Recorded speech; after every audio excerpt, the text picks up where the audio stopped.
The big news for 2017 Porsche 911s, they are all turbocharged, but this is the turbo, the 911's 911. Equally at home, grabbing a gallon of milk or slaying supercars on closed courses, all four wheels. Propel it from rest to 60 miles an hour in 2.8 seconds. Stuttgart produces more aggressive cars, but none as balanced. You can't really push a car like this on public roads. Fortunately, I'm at a track. And not just any track. Thunderhill Raceway outside of Sacramento, California, is nearly 5 miles of off-camber corners, elevation changes, and blind whoop-de-doos. Hurley Haywood, arguably America's most decorated endurance driver, advises to trust the car. If you make a mistake, it corrects the mistake for you. I'm driving the more potent Turbo S model. The interior has all the creature comforts drivers could want, including Porsche's much improved touchscreen user interface. Like all 911s, the back seat is only for small kids or luggage. In lava orange, it's very stealthy. Parked among 1,000 of these. The S model's 3.8-liter six-cylinder lives under here. It's twin turbocharged. At 580 horsepower, there's 40 more than the standard turbo model. There's up to 553 pound-feet of torque. The turbos are different from the ones found in a standard 911. For one thing, these are larger. And remember, this is a flat-six engine where the pistons fire horizontally, not vertically like most engines. The 7-speed dual-clutch PDK gearbox with its eye-blink shifts is the only transmission. Cabrio drivers, keep the top up today. It's 104 degrees, hardly ideal for hard romping. You sure your seat cooler's on and your AC's going? Hurley Haywood himself says to use the PDK transmission in the automatic mode. He says that's the mode that he uses. I'm not going to second guess him. Watch carefully, the rear wing and active front end kick in for added downforce. At speeds over 100 miles an hour, the turbo is as calm as an ordinary commute. All right, I'm at 135 and braking. Thank goodness for carbon ceramic brakes. Standard on the S, they are completely fade-free, even when hammered in blistering heat. Top speed is 205 miles an hour. This car is so easy to drive, even on a difficult track like this. There is never a moment when the Turbo S doesn't communicate completely in corners. It's perfectly planted. Whoa, car unweights, handles it very nicely. You can feel the electronics feathering in, but they are not draconian. Very, very, very nicely done. The turbo's impellers have variable vane geometry, and the throttle valve always stays open just a little bit to minimize turbo lag. To wring out every ounce of oomph, push the Sport Response button for 20 seconds of engine overboost and aggressive shift calibration. That speed is amazing. Hurley is definitely right about the transmission. It is always in the right gear. Wow. I need to make more money. Drivers swap in and out of the cars all day. Despite the heat and the pounding, the only issue with the 8 cars on hand is a chipped windshield. Impressive. With no servicing, I drive the Turbo S away from Thunderhill down to Monterey for the Pebble Beach Concours weekend. After that, I pick up my son in San Jose and spend a few days motoring up the coast, where the Tangerine Turbo will end up in the Seattle press fleet. Road noise is moderate. The adjustable suspension feels a skosh firmer overall than a standard 911, but certainly civil enough for everyday use. Now, perhaps you're thinking, I'm never going to buy a Porsche 911 Turbo S. How does a car like this affect me?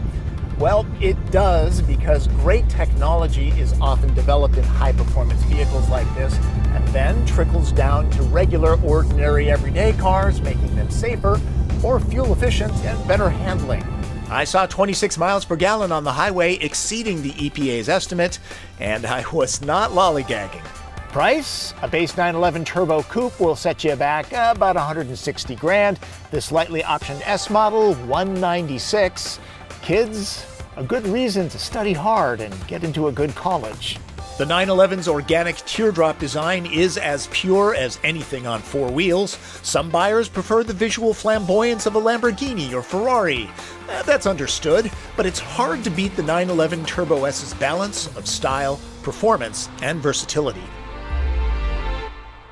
If you want to know more about the 2017 Porsche 911, check out my review of the Cabrio version on YouTube. It shows more of the interior and the features. Many are much the same on the Turbo. I usually do a director's cut of the version that I edit up for the New York Times. This one has a lot more explanation about my trip. For example, to get down to Sacramento and for more experience in a 911, I drove down in a press car that needed to be returned to California. You might recognize it. It's that Cabrio that I just mentioned. Oh, and the other driver offering advice to the assembled riders was 24 Hours of Le Mans winner David Donahue. I just don't have any video of him. There was a lot of chatter amongst the writers from Car and Driver, Motor Trend, Drive, and Wall Street Journal that often drive hard on the track, much of it commenting on how well the 911 Turbo held up in the heat, while other high-performance cars might wither after hours of hard use. Again, it was notable. If you ever get the chance to experience Pebble Beach weekend, it's a wild, crazy time full of awesome cars and awesome people. I know I can't pull this look off. Many people don't know about the Quail, where there's a rich mixture of cars, past and present. I saw a number of celebs there, including Jay Leno. The food is free, but the ticket is $600. Eat your fill. At the Porsche Zentrum, I was able to spend some quality time with Klaus Zellmer, president and CEO of Porsche Cars North America, who showed off the new Panamera. Yes, it looks much more svelte than the outgoing car in back. It really does. That alone should boost sales. The interior has been simplified as well, giving it a more graceful look. And then, of course, there's the rear wing. Kids will beg owners to deploy it. I know I asked. Professional curiosity. Also during the weekend, I was able to take a hot lap at Laguna Seca in a Mazda MX-5, fulfilling a dream to run the famous corkscrew there. Sucks to be me. There was also the Porsche Works reunion with generations of cars represented. Personally, I'm a sucker for the 944 and 928 since I love the design of those. There were plenty of fine examples on hand. A shout out to those of you who stopped me to say hi. Then there was the Pebble Beach Concours itself. I attended Dawn Patrol, where folks line up at sunrise to watch the cars being driven into place. The classic car insurance company, Hagerty, provides coffee and donuts, plus they give out 500 of these hats, which become collector's pieces.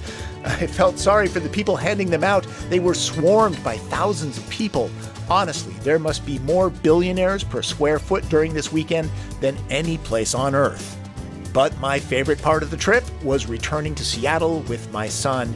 You learn things rocketing up a highway in a small, high-performance car, and not just that our music tastes are terribly different and that orange Sour Patch Kids are the worst flavor. I think people were surprised to find this at the bad budget hotel we stayed at. We saw some beautiful country heading up the coast, and we tried to stay away from fast food and discover restaurants with character and history. Kids grow up fast, everyone. That's a cliche. That's all too true. That is a trip I'm not going to forget anytime soon. Spending a little bit of quality time with my son, especially these days, absolutely priceless. I highly recommend it. And yes, it is special in a car like this, but you don't need it. You could always rent a premium vehicle from Hertz or Avis. They do that these days. And before I go, a little bit of classic Porsche 911 Turbo advertising. Remember this? Kills bugs fast? Quite possibly the best car ad ever. And truth in advertising. That is what happens when you drive all the way up the coast as fast as we did. I usually try to keep these cars clean, but these things happen.